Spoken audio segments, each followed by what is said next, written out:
Bismillahirrahmanirrahim. Assalamu alaikum students. My name is Abdurrahman and I'm teaching you biology. Students, in this session we are going to talk about a few important natural processes कि किस तरह से बगैर बीजों के फल पैदा होते हैं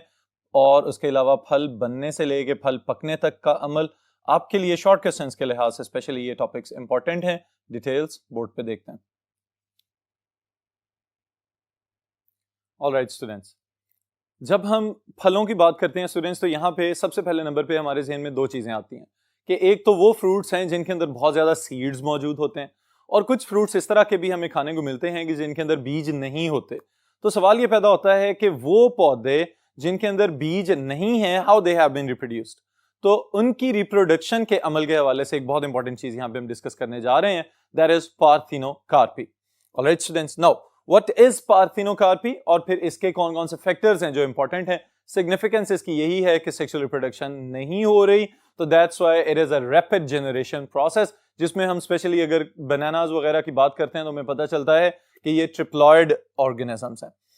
सबसे पहली चीज स्टूडेंट्स, ये the meaning of parthenocarpy is virgin fruit, यानी कि विदाउट फर्टिलाइजेशन पैदा हो जाने वाले फल। Development of fruit without fertilization, इसी चीज को डिफाइन किया जा रहा है यहाँ पे। नो सीड फॉर्मेशन, बीज नहीं बनते हुए नजर आ रहे इन पौधों के अंदर, that have been reproduced by parthenocarpy. Alright, फिर सीडलेस प्लांट्स पैदा हो रहे हैं। एग्जांपल्स इसकी कौन कौन सी हैं? बनाना और फिर उसके बाद pineapple and grapes. Alright students, अब कुछ ऑरेंजेस वगैरह, ये सिट्रस फ्रूट्स जिन्हें हम कहते हैं, इनकी भी बहुत सारी मिसालें ऐसी हमें नजर आती हैं कि जो कुदरती तौर पे पहले डिस्कवर किए गए कि इनके बीज नहीं होते, फिर उसके बाद उनको आर्टिफिशियल प्रोपेगेशन के अंदर या जेनेटिक इंजीनियरिंग के जरिए जेनेटिकली मॉडिफाई कर लिया गया कि वो कुछ ऐसी अक़साम जो पहले बीज बनाती थी बाद में उनको मॉडिफाई करके बिल्कुल ही सीडलेस फ्रूट्स में कन्वर्ट कर लिया गया है। ऑलराइट, फिर जो वजूहात हमें नजर आती हैं उसमें एक फिजियोलॉजिकल वजह तो हमें साफ नजर आ रही है, and that is hormonal imbalance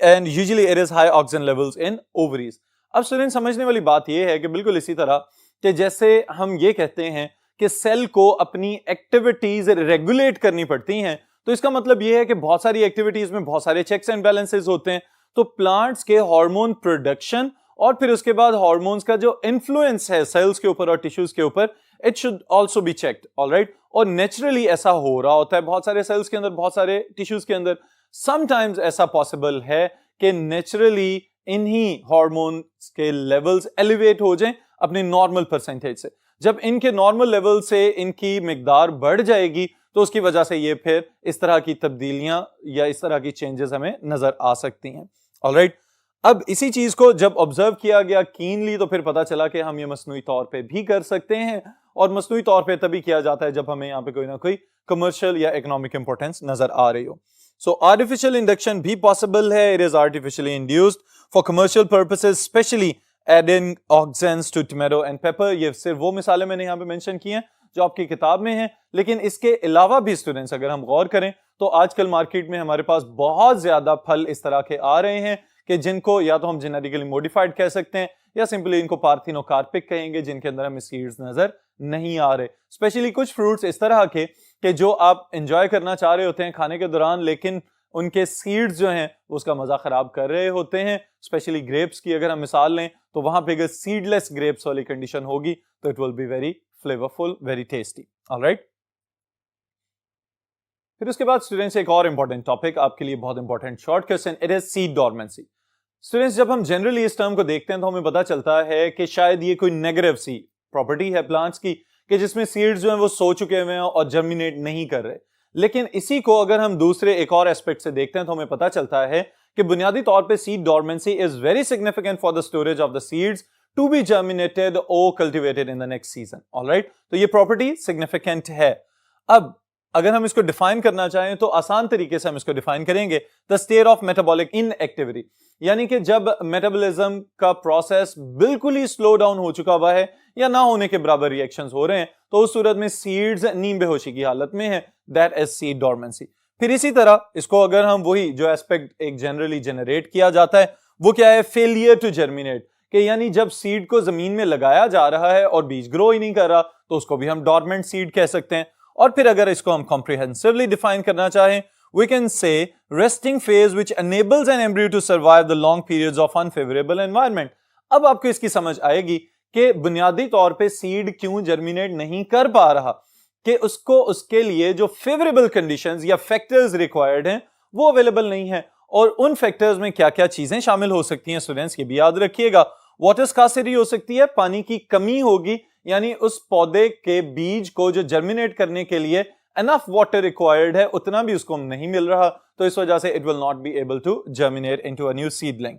फिर टेम्परेचर इतना कम हो सकता है कि मेटाबॉलिक एक्टिविटी बिल्कुल ही जीरो पे चली जाए। तो इस वजह से ये बात याद रखिएगा कि कुछ और फैक्टर्स जब ऑब्जर्व किए जाते हैं तो हमें पता चलता है सीड्स अपनी बेहोशी की हालत को किस किस वजह से रिटेन करके रख सकते हैं। परमेबिलिटी ऑफ सीड कोट, ये उसका अपना एक फिजिकल बैरियर बन जाता है कि सीड कोट इतना ही टफ हो जाए कि पानी को भी अंदर आने की इजाजत ना दे, और अगर थोड़ा सा पानी कहीं ना कहीं एम्ब्रियो की ग्रोथ के लिए पहुंच भी जाए तो सीड कोट जब रप्चर होके इस चीज की इजाजत ही ना दे रहा हो कि उसमें से फ्लेम्यूलो रेडिकल वगैरह जर्मिनेट होके बाहर आ सकें। Then is the immaturity of embryo, के अभी एम्ब्रियो खुद ही इस काबिल नहीं हो सका कि वो फेवरेबल कंडीशंस को प्रॉपर्ली डिटेक्ट करे और जर्मिनेट कर सके। और फिर chemical inhibitors with in the plant भी हो सकते हैं, विद इन द सीड भी हो सकते हैं, और साथ ही साथ हम ये भी कह सकते हैं कि सराउंडिंग एनवायरनमेंट में कुछ पॉइजनस केमिकल्स या फर्टिलाइजर्स या पोल्यूटेंट एफ्लुएंट्स वगैरह भी मौजूद होंगे जो कि उसकी इस जर्मिनेटिंग एक्टिविटी को इनहिबिट कर रहे हैं ताकि एंजाइमेटिक रिएक्शंस को रोका जा सके। ऑलराइट स्टूडेंट्स, फिर सिग्निफिकेंस की जब हम बात करते हैं तो एक बहुत अच्छी चीज आपकी किताब में मेंशन की गई है, और वो क्या है कि बाज़ औक़ात डोरमेंसी का इतना भरपूर फायदा ये पौधे उठा लेते हैं कि इनके जो सीड्स हैं अगर उनको किसी जगह पे अनफेवरेबल कंडीशंस अवेलेबल हैं तो वो तो बेहोशी की हालत में रहेंगे, लेकिन अगर टेम्परेरी फेवरेबल कंडीशंस मिलें, जैसे कि यहां पे मेंशन किया गया है कि warm spell with in the winters, यानी सर्दियों में भी अगर थोड़ा दर्जा हरारत बढ़ जाए तो ऐसा नहीं होगा कि सीड्स जो है वो फौरी तौर पे जर्मिनेट करना शुरू हो जाए,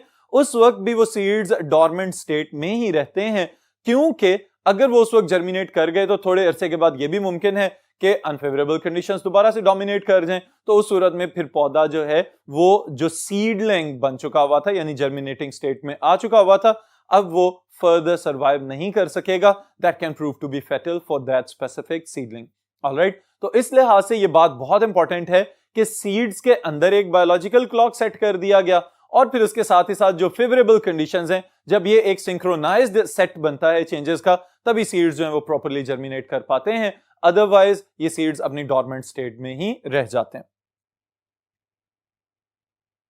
Then students, we will talk about the fruit set and fruit ripening, यानी कि फल का बनना और फिर उसके बाद फल का पकना, ये दो अलग-अलग से प्रॉपर्टीज हैं जो प्लांट्स की रिप्रोडक्शन के लिहाज से बहुत ही ज्यादा इंपॉर्टेंट है। पहली बात जो हम यहां पे डिस्कस करेंगे, इट इज फ्रूट सेट,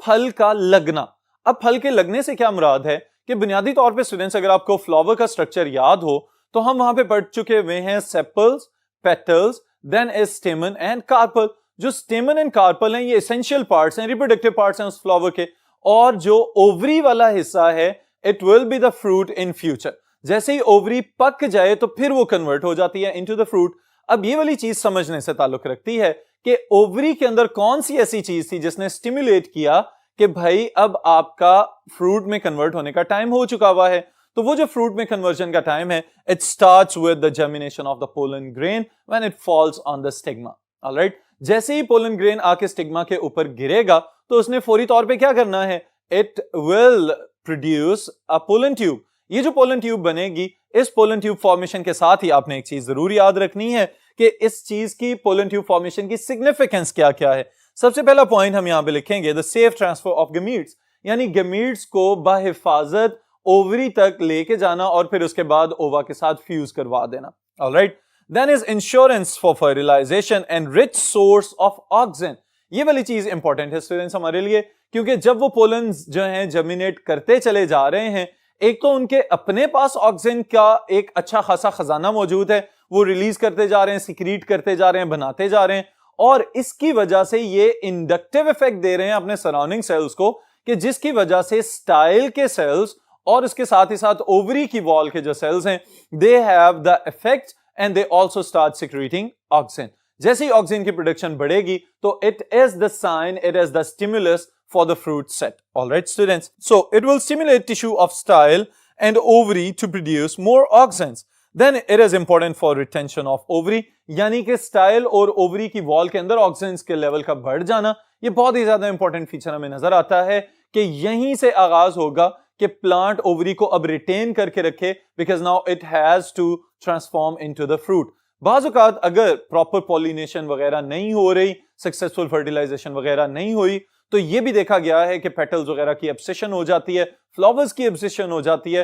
फूल मुकम्मल तौर पे झड़ के गिर जाते हैं, जिसकी वजह से ओवरऑल जो फलों की पैदावार है वो भी मुतासिर हो सकती है। ऑलराइट स्टूडेंट्स, सो अगर ये वाली चेंजेस एक स्पेसिफिक सीक्वेंस में या स्टैंडर्ड प्रोसीजर के अकॉर्डिंग चल रही हैं, तो अल्टीमेटली क्या होगा, the ovary will ripe into the fruit after fertilization. इसके लिए स्टूडेंट्स बहुत सारे लोगों ने इस पे एक्सपेरिमेंट्स भी किए हुए हैं, और ये चीज आपके ज़हन में भी होनी चाहिए कि सेपल्स और पेटल्स को नॉन एसेंशियल पार्ट्स जो हमने कहा था, तो उनका रिप्रोडक्शन के साथ कोई ताल्लुक नहीं है। ओवरी वो हिस्सा है कि जिसने एंथर्स में पैदाशुदा पोलन ग्रेन्स को रिसीव करना है, फिर उसमें से गैमीट्स को ओवा के साथ फ्यूज करवाना है, and it will ultimately develop into the fruits, और जो ओव्यूल्स हैं they will develop into the seeds. Alright students, so now seeds जो डेवलप हो रहे हैं, ये चीज भी अहम है हमारे लिए कि अगर ओव्यूल्स जो कि डेवलपिंग सीड्स जिनको हम कह रहे हैं, उनके अंदर भी बहुत सारे हार्मोन्स का खजाना है, एंड दे आर आल्सो